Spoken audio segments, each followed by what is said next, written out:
Hello दोस्तों, मैं Ricky Kumar आप लोगों के लिए एक छोटी सी खबर, एक छोटा सा अपडेट लेके आया हूँ। और वो खबर ये है दोस्तों कि सुनने में आ रहा है कि जी टीवी और सोनी ये दोनों आपस में मर्ज होने वाले हैं, यानी कि दोनों के दोनों एक होने वाले हैं।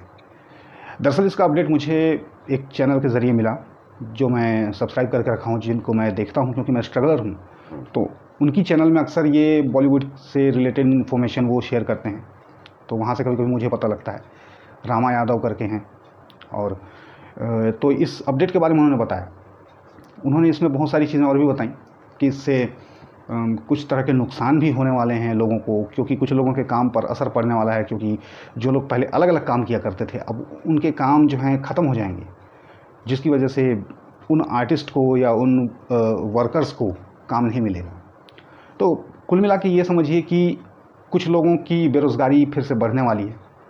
बेरोज़गारी का तो दौर ही चल रहा है हमारे देश में, काम वाम किसी के पास नहीं है, सभी ऐसे ही बैठे हुए हैं, और ये चीज़ें और होती जा रही हैं। तो अब ये टीवी जगत पर भी इसका असर दिख रहा है, फिल्म इंडस्ट्री पर भी दिख ही रहा है। खैर, फिल्म इंडस्ट्री का तो ऐसा है कि चलो जो बोते हैं वही काटते हैं। टीवी जगत जो है, जहाँ पर सीरियल बनते हैं, इसमें अलग किस्म के आर्टिस्ट होते हैं, टीवी के आर्टिस्ट होते हैं, इनके भी काम पर असर पड़ेगा, ऐसा उनका कहना है।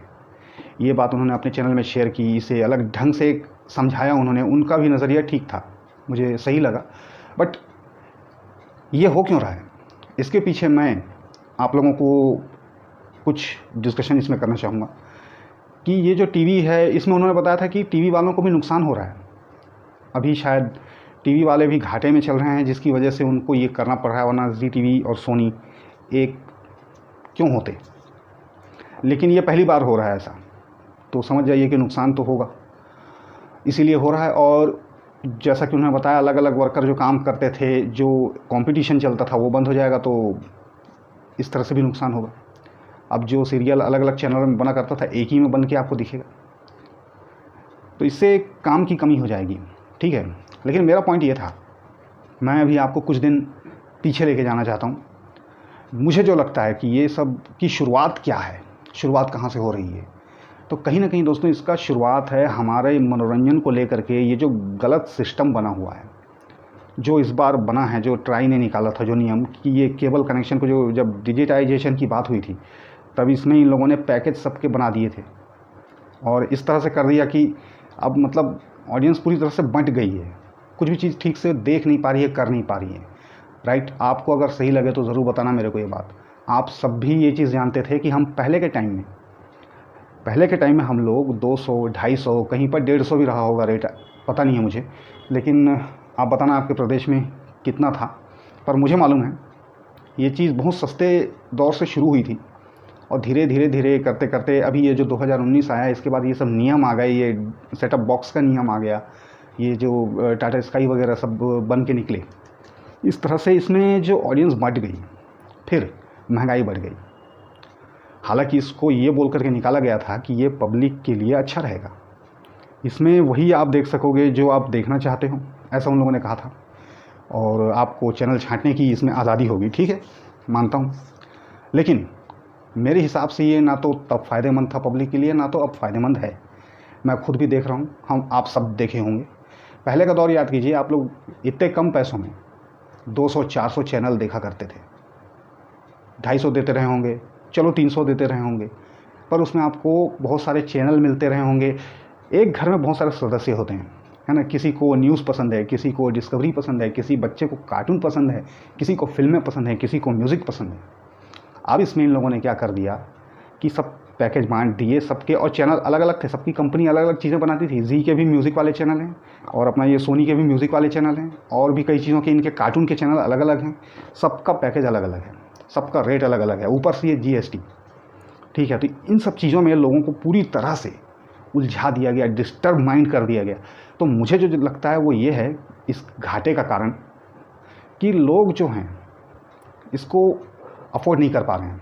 मैं जितने लोगों से बात करता हूँ इसके बारे में सब यही बोलते हैं कि इसको हम अफोर्ड नहीं कर पाते।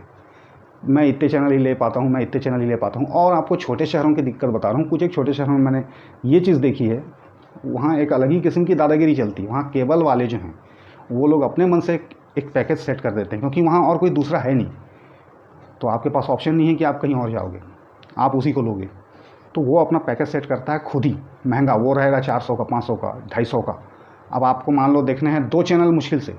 जैसे मैं आपको अभी अपनी बात बताऊं तो मैं केवल टीवी में स्पोर्ट में WWE देखता हूं, और एन टीवी पर भाभी जी घर पर हैं और हप्पू की उल्टन पलटन, ये 2 ही 3 चीज़ मैं देखता हूँ। अब इसके लिए सोचिए, हमको पैकेज अलग से, हमको तो चलो मिल गया, हम खुश नसीब हैं, हमारे इधर ऐसा नहीं है प्रॉब्लम, चलो मिल गया। लेकिन यही चीज़ किसी और जगह में मैंने देखी है, नहीं मिलती। अब फिर इसमें एक दिक्कत और है कि आप बंध गए इतने से मनोरंजन में, आप बंध के रह गए, आपके पास और कोई ऑप्शन नहीं है। आप चैनल चेंज करोगे, सब बंद पड़े रहते हैं। फिर ये भी महीना ख़त्म होते होते बंद हो जाता है, जबकि इसको बोला ये गया था कि ये जो फ्री चैनल हैं ये तो फ्री ही रहेंगे। तो फ्री चैनल के भी तो पैसे ले रहे हैं वो लोग, उसके भी तो एक बेसिक चार्ज लेते हैं, और वरना टीवी पूरा ही बंद हो जाता है। तो कहाँ है फ्री? कुछ भी फ्री नहीं है। तो आदमी की जेब पर गाज गिरी जा रही है, और इस तरह की चीज़ें ये लोग बनाते जा रहे हैं। मनोरंजन को लेकर के तो पूरा कचरा करके रख दिया है। अब सही में वो दिन याद कीजिए, आप पैसे देते थे, पूरे चैनल देखते थे, सारी फैमिली के लिए मनोरंजन उपलब्ध।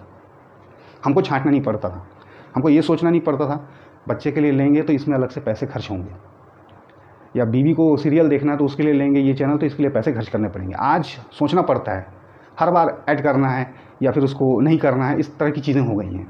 कभी कोई चीज़ आ रही है अच्छी, अरे यार उसमें आने लगी, उसको लो, उसको ऐड करवाओ, अब उसके पैसे लो। अब कोई मेहमान आ गया, उसको कुछ देखना है 4 दिन के लिए, उसके लिए कुछ कराओ, ऐड कराना है, आउट कराना है। ये मतलब क्या सिस्टम हो गया है? फिर लोग इससे बहुत ज़्यादा इरिटेट भी हो रहे हैं। अब इसकी वजह से ऑडियंस बढ़ गई है। आखिर इंसान जो है, और फिर ये ऑनलाइन जो जितने भी OTT की चीज़ें चल रही हैं, इन सब में सब्सक्रिप्शन लेना पड़ता है और इनमें पैसे लगते हैं। ये हमारे चैनल की तरफ फ्री नहीं है कि आप देखते रहिए, हमारा तो फिर भी फ्री है। तो दोस्तों, इसलिए हमारे चैनल की सब्सक्रिप्शन ज़रूर लेना, इस चैनल को ज़रूर सब्सक्राइब करना, इसके पैसे नहीं लगते। बाकी इन चीज़ों में आदमी बट गया है। मैं खुद फिल्में रिव्यू करता हूँ, कुछ भी करता हूँ, मुझे देखने के लिए बहुत सारी चीज़ें यार ऑनलाइन देखनी पड़ती हैं। अभी जो चल रहा था कोविड वगैरह, अब इस तरह से पैसे बचते ही नहीं हैं। कमाई कहीं से 1 रुपये की नहीं होती है, जाना ही हो रहा है पैसे का खाली। तो मुझे ये कारण कहीं ना कहीं ये गलत नियम लगता है। आपको क्या लगता है? आप अपनी राय दे सकते हैं। आप ही बताइए कि पहले वाला केबल का सिस्टम अच्छा था, या फिर ये जो अभी चल रहा है ये अच्छा लगता है? मेरी समझ में तो ये मुझे पसंद नहीं है। आपको हो सकता है अगर ज़्यादा पैसे हों तो ये मुझे एक बहुत बड़ा रीज़न लग रहा है इन चीज़ों का। और अभी देखना, अभी तो ये दोनों हो रहे हैं, धीरे धीरे देखना और भी चैनलों का यही हाल होगा, क्योंकि लोग पैकेज ले नहीं रहे हैं इतने। किसी को 1 चीज़ देखनी, किसी को 2 चीज़ देखनी, कितना कितना पैकेज लेगा? हो ही नहीं सकता, ये बेनिफिट है ही नहीं इसमें।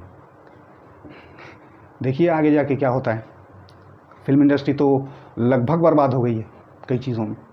टेलीविज़न इसमें मार खा रहा है, और शायद और खाता रहेगा, क्योंकि डे बाय डे महंगाई तो बढ़ेगी।